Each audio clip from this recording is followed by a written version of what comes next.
This is, I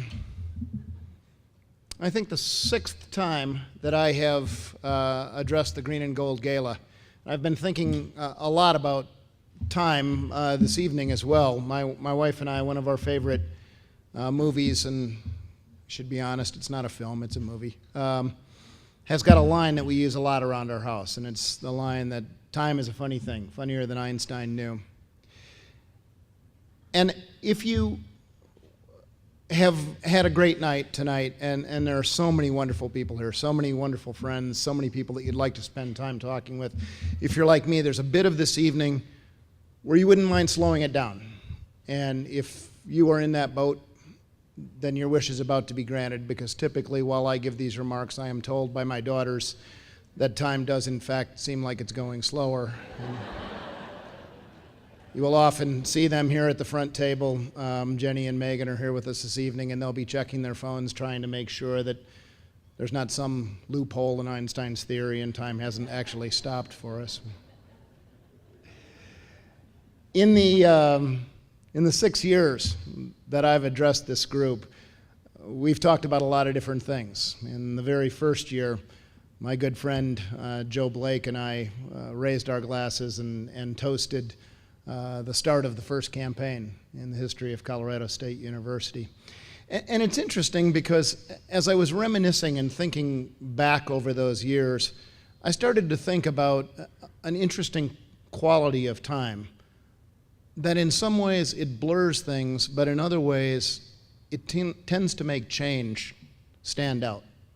Like when you look at the picture of your children when they're much younger, and then you see how they look today, or when you put on a tux that you haven't worn in a while and you think it used to seem roomier than this. So this speech that I designed for tonight, given our timing and things, I'm not going to deliver it as I had planned, because it's long. I mean, it's epic long. It's War and Peace quality. It's like a sentence from Faulkner. I mean, by the standards of my emails, this is even long. As my friend Mike Martin, the chancellor, likes to say, my emails are like reading the book of Numbers. So there's a website that I sometimes use because occasionally I worry that my things get a little long. And there is a website that I went to this morning when I had pulled this speech together the way I thought I wanted it. And you can you can type in the number of words in the speech, and it'll give you an estimate of how long the speech is. And when I did that this morning, it said, just don't.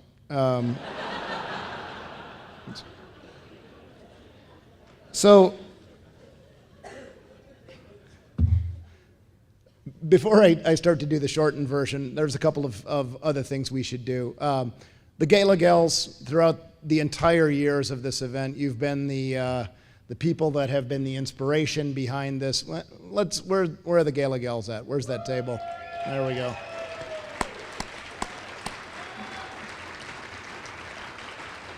And of course, Colleen, Brett, Matt Helmer, your entire team, the people who have made this event wonderful. And all the staff and the people at the Marriott who make this such a wonderful event for us. Let's give them another round of applause as well. So the way I constructed this epic tome, I started out looking back over the 5 years that I've been president, 2012 days, not to put too fine a point on it. And that quality of time where it makes change stand out a bit more clearly, I have several pages of things that have changed over that amount of time, and I'm going to skim those. But there are some wonderful things that have happened at this university over the last 5 years. As the chancellor said, we've remained Colorado's school of choice, 5 consecutive years of record enrollment, non-resident enrollment up by 29%, international enrollment up by 69%, a 14% increase in the four-year graduation rate, and all of that in the face of a rather challenging financial environment. A $40 million, 30% drop in financial support from the state of Colorado, which has led nearly dollar for dollar to a 32% increase in the cost of attendance. And we should pause here and recognize something that the Chancellor said. This particular year, the General Assembly, under the leadership of Governor Hickenlooper, has stepped up and provided $40 million of additional financial aid, $60 million of additional operating money for the state's public universities. Let's give them a round of applause for their leadership.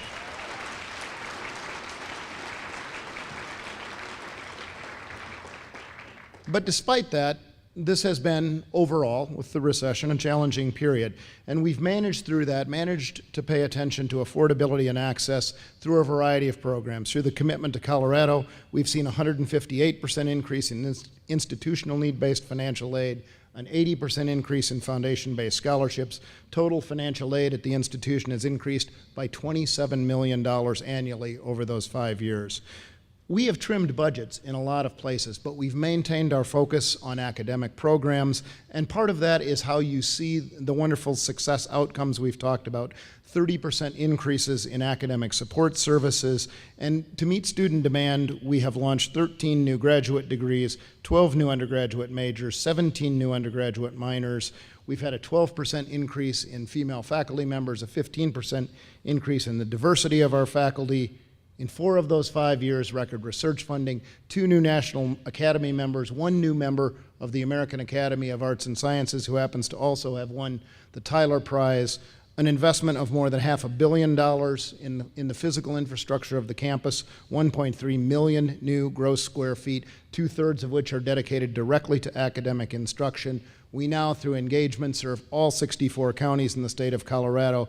We've nearly doubled our top-of-mind awareness across the state and have more than doubled it within the Denver metropolitan area. In each of the 4 parameters that make up the composite financial index, they've improved, and the index itself has gone up by nearly 1/3 over those 5 years. And so much of this due to all of you. Under Brett Anderson's leadership with development, we've seen a 35% increase in donors, a 47% increase in alumni donors, nearly doubling of the funds raised each year. His team has increased funds under management by 54%, scholarships by 200, endowed chairs by 4, and last week they beat the previous year's record for funds raised, raising over $120 million in this year.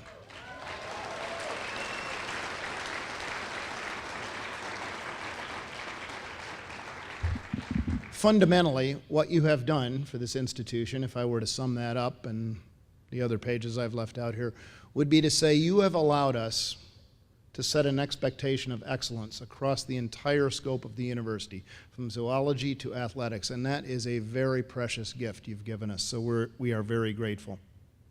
I go from that to the second part of this speech, where I would typically highlight the national challenges, or at least the perceived national challenges that face us. Tuition being out of control, $1 trillion in new student financial debt, degrees no longer being worth what they used to be, and disruptive technologies on the horizon that will soon make residential universities a thing of the past.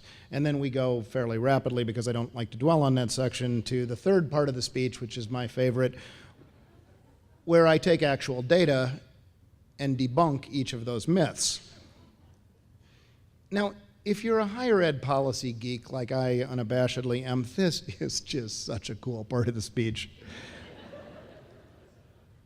But to be fair, I shared a copy of this speech with one of my daughters, and she wrote back that this section was about like watching the cut surface of an apple oxidize. And I would tell you that one of the wonderful things about having educated your children is that you are so proud of them when they use a word like oxidize, you almost forget the point they were making.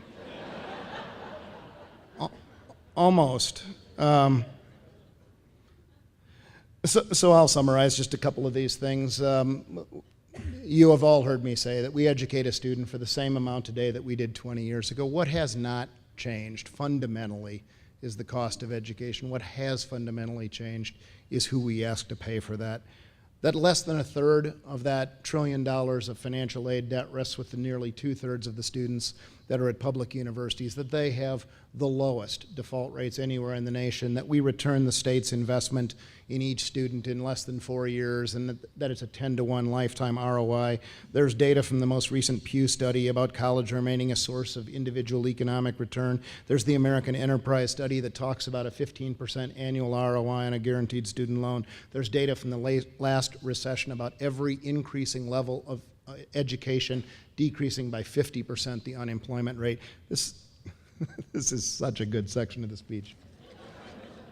It's killing me not to spend more time on it. But then it's on to the final section where I issue a call to action to save public higher education. And I would tell you that I have given various flavors of this speech: status, challenge, response, call to action, many times. I've given them in boots, in small church basements. I've given them in tuxedos, in large urban ballrooms. And at some point, even someone as stubborn as I am has to conclude that this speech just doesn't work. Because there is no doubt that we are continuing, despite what may happen in any one year or in any small segment of years, we are continuing and have been over our lifetimes to defund America's public higher education system. And we have reached the point now where we can nearly see the end of that road. Now, this isn't, I would suggest to you, because our elected officials or our business leaders or we don't understand the issue. We have simply been fundamentally unable to drive the change needed to stop this. We have been unable to maintain the public funding that would be needed to avoid the tuition increases that are required to maintain the quality of these universities. And I am reminded from my chosen profession of veterinary medicine that making the correct diagnosis does not always impart the ability to treat the disease.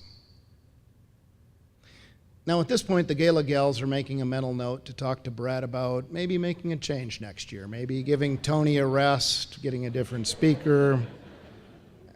And while I think that is absolutely an idea worthy of serious consideration, this isn't exactly the tone that I want to leave you with as we finish here tonight. In fact, I'm going to suggest to you that the situation that we face, a daunting challenge for which there is no clear solution, is, in general, the heritage of land-grant universities, and very specifically, the history of Colorado State University.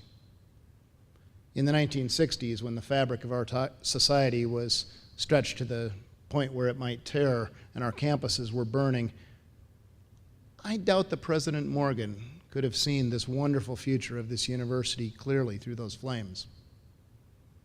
Or did Charles Laurie in 1918 see the wonderful future that was ahead of Colorado A&M when he turned the armory into a temporary infirmary to deal with the Spanish influenza epidemic?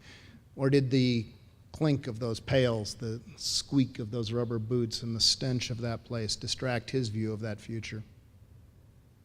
Or for that matter, did Abraham Lincoln on July 1st of 1862, as he watched literally wheelbarrows of amputated limbs roll past as he visited the field hospitals as the siege of Richmond failed, did he have any idea of the power that he would unleash the very next day with the stroke of a pen when he unchained the human mind through the creation of land-grant universities that would serve as a foundation of our democracy for the next century and a half? I doubt that Lincoln could have imagined the effect that his signature was going to have on a young black man named John Mosley, who chose to attend Colorado A&M even though he couldn't stay in the same hotels as his football teammates, and who suspended his education to serve with the Tuskegee Airmen, and whose story has become one of the strongest threads in the fabric of this great university. Or as Lincoln completed that little turn at the top of the L that started his last name, I can't imagine he would have pictured the impact of that signature on a young Polly Baca sitting on the side aisle of her church, wondering if she and her family could ever sit on the center aisle, and how her access to one of Lincoln's land-grant universities would help turn her motivation and help her become the first Latina ever elected to a state House of Representatives. I doubt, in fact, that Lincoln thought of the U.S. senators, the governors, the military officers, the captains of industry, the leaders of all sorts who would come out of these universities. In fact, I imagine that if he thought of anything at all, he thought of a simple thought: a citizen contributing to their society, the bedrock of our democracy for 150 years. I believe that higher education will survive and thrive in the face of this challenge. And we will do so not because of arguments about economic impact or well-crafted speeches armed with powerful statistics. We will do so because throughout history, we have been aligned with a small, simple, innocent ingredient called hope. Now, it has been said that hope is not a plan, and I understand what is meant by that. But that has not been my experience. Across the vast sweep of human history, hope has proved to be among the most powerful and resilient of forces, regularly overcoming seemingly insurmountable obstacles. And hope is on display daily at a land-grant university. When a young woman first sets foot on the Oval, and she's the first in her family ever to go to college, and she wonders if she has what it takes, hope is there. And hope boils over every day at noon on the Laurie Student Center Plaza when 30,000 young men and women enter and leave their classes investing their time, their energy, their talents in their future and in ours. And one of the most amazing things about hope is that it shines brightest in the darkness. A candle in the daylight is insignificant, but light one in the dark and watch. So long as people strive, so long as the human desire to understand exists, so long as there are those who dream of a better day, universities will exist as a receptacle for and a cauldron in which to forge hope. Abraham Lincoln could not have seen the end of the path that he trod, but it did not keep him from taking the next step. On his now famous speech to Congress on December 3rd, 1863, he said the following words, and I'll likely end up paraphrasing. Our occasion is piled high with difficulty, and so we must rise with the occasion. As our situation is new, we must think anew and act anew. We cannot escape history. No personal significance or insignificance can spare either of us. We, even we here, hold the power and bear the responsibility. Famous words, powerful words, words that remind us that our generation will be measured in part by how we rise or fail to rise to the challenge of preserving public higher education. But buried in all of that wonderful prose is a much shorter, much, much less famous sentence that speaks, at least to me, very clearly across that gulf of time. The struggle for today is not altogether about today, but also for a vast future. Our view of the path to that vast future may be dark to our eyes, but that does not excuse us from taking our next step, from doing what it is that we do so very well, to the best of our ability for as long as we can do it. And we take that next step, secure in the confidence that when we get there, the next step will be illuminated for us, illuminated by candles of hope lit by each of you. Each time you fund a scholarship, each time you hold us accountable to excellence, each time you say the day may come when the doors of opportunity no longer operate at Colorado State University, but today is not that day and it will not happen on our watch. Each time you do one of these things, you light a candle of hope and you push back the darkness that lives wherever there is no hope. This is your university. And the way that you have cared for her is nothing short of extraordinary. And that is why it remains my very great honor to serve you as her president. Thank you for being here this evening.